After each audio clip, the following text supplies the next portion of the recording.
Aujourd'hui, je t'explique pourquoi tu ne manqueras de rien.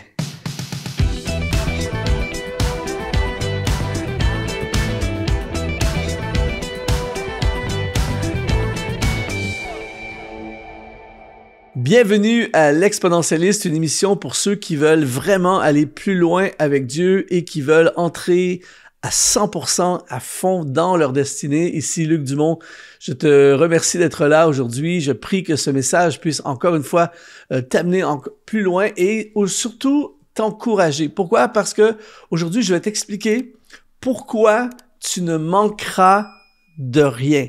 Peu importe l'état de ta vie en ce moment, peu importe ce que tu penses manquer ou ce qui manque vraiment sous tes yeux, je veux t'annoncer aujourd'hui que tu ne manqueras de rien.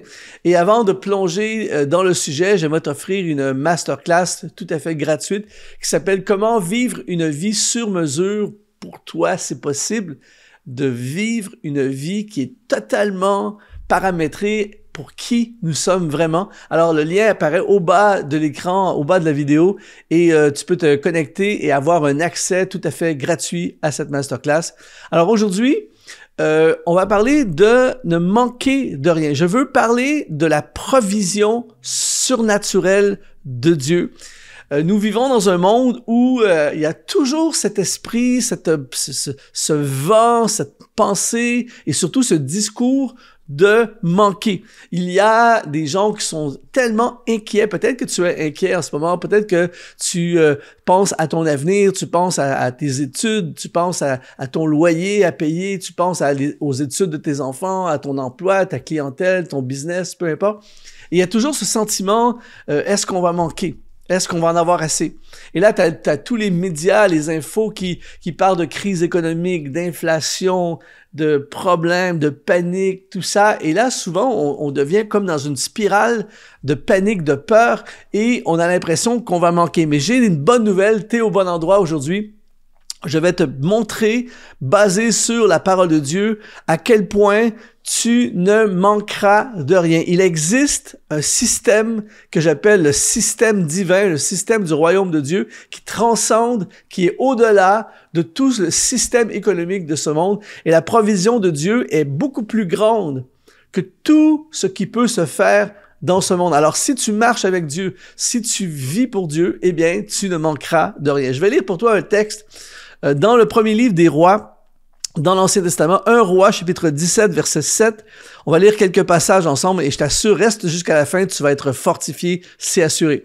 Ça dit, au bout d'un certain temps, le torrent fut à sec, car il n'était point tombé de pluie dans le pays. Ça, c'est à l'époque du prophète Élie. Il y a un contexte. Ça, c'est ce que les yeux des gens voient, c'est-à-dire le torrent est à sec, il y a une pénurie, il n'y a pas de pluie, il n'y a plus rien à boire, il y a très peu à boire, il y a un contexte de famine, c'est le désert, vraiment, ça c'est le contexte.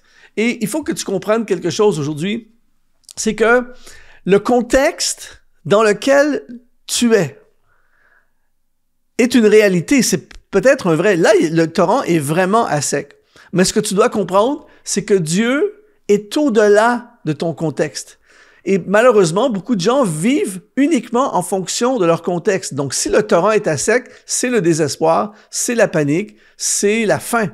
Mais quand tu marches avec Dieu, tu sais que Dieu, eh bien, il dépasse la situation. Il est plus grand que ton contexte. Alors, si en ce moment, alors que tu regardes cette vidéo, tu es dans un contexte compliqué, sois fortifié parce que Dieu dépasse ce contexte. On continue dans 1 Roi, chapitre 17, verset 8. Alors, la parole de l'Éternel fut adressée en ces mots. Lève-toi, c'est Dieu qui parle au prophète Élie. Il lui dit, lève-toi, va à Sarepta qui appartient à Sidon et demeure là. Voici, j'y ai ordonné à une veuve, une femme veuve, de te nourrir. Et là, il y a une leçon tellement puissante dans ce qu'on vient de lire. C'est-à-dire que Dieu a prévu le futur du prophète Élie. Le torrent est à sec. On dirait que la situation ne va pas s'améliorer. C'est paniquant. Mais Dieu dit à Élie de bouger. Il l'appelle à bouger et il l'envoie là où il y aura une provision. Et ce qui est intéressant dans cette histoire, c'est que Dieu dit à Élie, j'ai ordonné à quelqu'un de prendre soin de toi.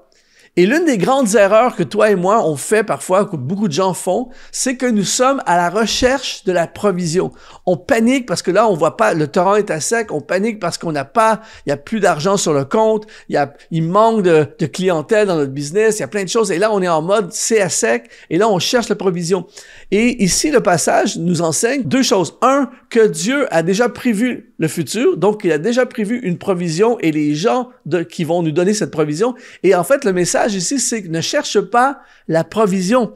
Cherche ceux ou celles à qui Dieu a ordonné de prendre soin de toi. Et ça, c'est une leçon extrêmement puissante. C'est-à-dire qu'il y a des gens, puisque Dieu a prévu de prendre soin de toi, puisque Dieu a prévu que tu ne manques de rien, eh bien, il va placer sur ta route, tout au long de ta vie, tout au long de ton ministère, tout au long des projets qu'il a placés sur ta vie, qu'il t'a demandé de faire, eh bien, il a prévu des personnes à qui il va ordonner de prendre soin de toi.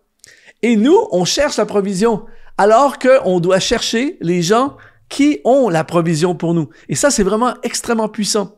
Et donc, une autre des leçons qu'on voit dans ce passage aussi, c'est que parfois, le torrent à sec, écoute bien ceci parce que c'est vraiment puissant, le torrent à sec va parfois nous forcer à bouger. Et donc là, le prophète Élie doit aller à Sarepta parce qu'à Sarepta, il y a la personne qui a été prévue pour sa provision. Et probablement que le prophète ne serait jamais allé à Sarepta s'il n'y avait pas eu le torrent à sec. Et le torrent à sec dans ta vie va parfois te forcer à faire des choses que normalement tu n'avais pas prévu de faire ou que tu ne voulais pas faire.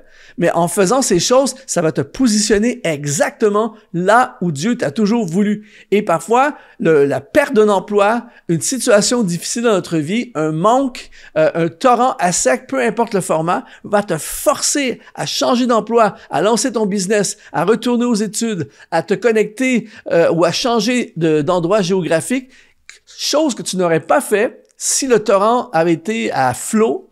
Et parce que tu es obligé d'aller à Sarepta, tu te retrouves positionné dans ce que Dieu avait toujours prévu pour toi. C'est extrêmement fort. Rappelle-toi que Dieu a déjà prévu ta provision. Et ça continue au verset 10 du chapitre 17.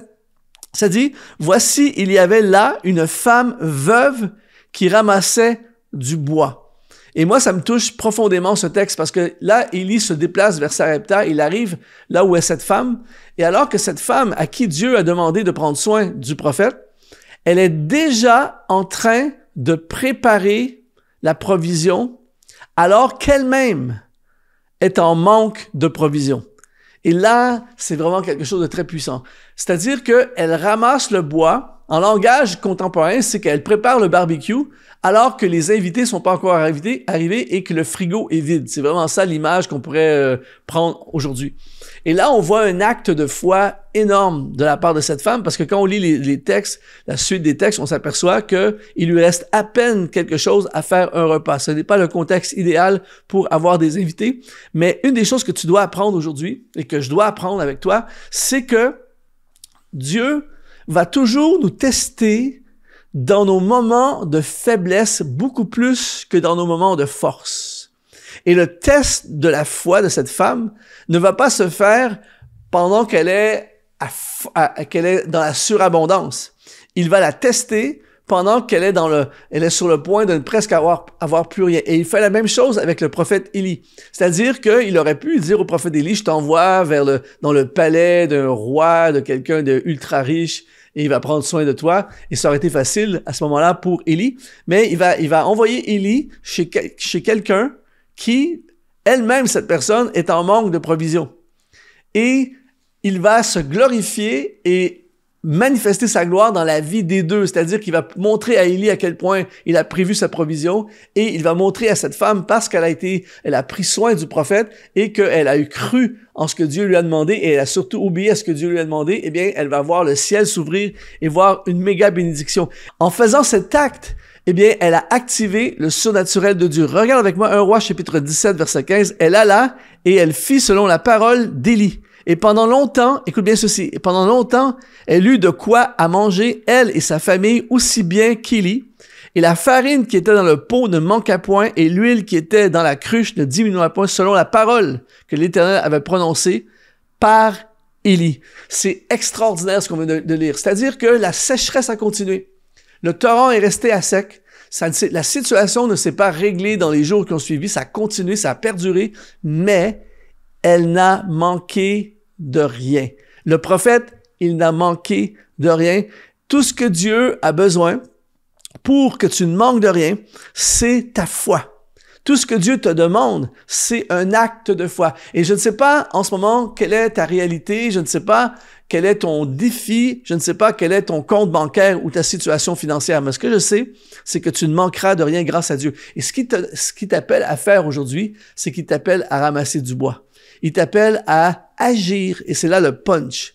Il t'appelle à agir même si en ce moment tu ne vois pas. Il t'appelle à investir. Il t'appelle à démarrer ce ministère. Il t'appelle à faire ce pas vers le lancement de ton entreprise. Il t'appelle à un acte de générosité, à un acte de foi, même si tu ne vois pas, ramasse du bois parce que Dieu va toujours prendre soin de toi. Il le fait partout au travers des Écritures. Tu ne manqueras de rien parce qu'il l'a promis et il va s'occuper de toi. Mais en attendant, ne reste pas passif, ne reste pas à attendre que quelque chose arrive. Ramasse du bois. Tu vois rien, mais ramasse du bois. C'est paniquant, mais ramasse du bois. Il n'y a rien dans le frigo, mais ramasse du bois.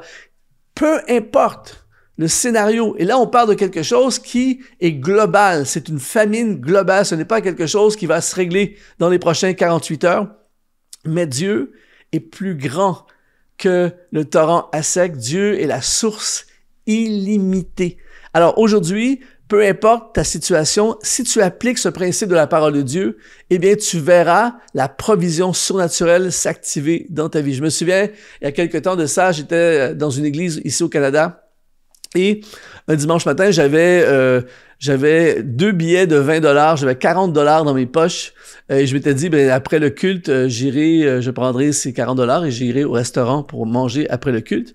Et pendant l'offrande, eh bien, lorsqu'ils ont passé l'offrande dans l'église, c'est venu très fort dans mon cœur de déposer le 40$ dans le panier de l'offrande. Mais en même temps, je sais pas si tu es comme ça, des fois, je négocie un peu dans ma tête en me disant, oui, mais j'ai besoin de cet argent pour manger ce midi. Je suis l'invité, c'est moi qui prêche ici aujourd'hui, donc c'est moi l'offrande. Et là, j'essaie de me convaincre, mais en même temps, le Saint-Esprit me disait clairement, tu déposes le 40$ dans l'offrande. Alors, j'ai déposé le 40$ dans l'offrande. Et en quittant l'église, ce matin-là, je m'approche de ma voiture et juste avant d'arriver à la voiture, il y a quelqu'un qui vient me voir et puis qui me dit, il dit, Luc, j'ai été vraiment béni par le message, tout ça. Est-ce que t'as une adresse mail ou un numéro de téléphone? Et souvent, quand je connais pas les personnes, j'hésite un peu, mais là, j'ai senti qu'il fallait que je le laisse, donc j'ai laissé mon numéro de téléphone. Et pendant que j'étais sur la route, j'ai reçu un virement sur mon compte bancaire, un virement de 100$. Et je me suis dit, c'est génial, je vais pouvoir aller manger avec ça. Donc, j'ai invité quelqu'un. Et là, j'arrive au restaurant.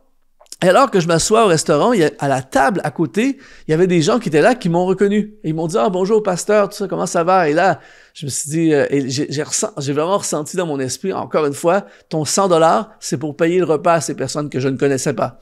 Et donc, j'ai invité la serveuse du restaurant, je lui ai dit, je vais prendre leur addition. Et là, j'ai payé leur addition. Donc, finalement, je sors du restaurant ce jour-là et je suis dans le moins. Ça m'a coûté plus cher que l'argent que j'ai reçu. Et ce qui est incroyable, c'est que le lendemain, le lundi, je reçois un appel de l'autre bout du monde, quelqu'un de l'autre bout du monde qui me dit, Luc, on a vraiment été, on était dans la prière, on a pensé à toi et on veut te faire un virement bancaire. Et ils m'ont fait un virement de 3000€ ce jour-là. Et j'étais complètement halluciné. Je me dis, c'est incroyable. Hier matin, j'ai commencé à déposer 40$ dans l'offrande et ça finit avec un virement de 3000€. Et ça, c'est un exemple. Je pourrais te donner plein d'exemples. Pourquoi je te partage ceci? Simplement pour te dire que quand tu ramasses du bois, tu ne manqueras de rien. Alors, peu importe ton scénario aujourd'hui, je déclare sur ta vie, tu ne manqueras de rien.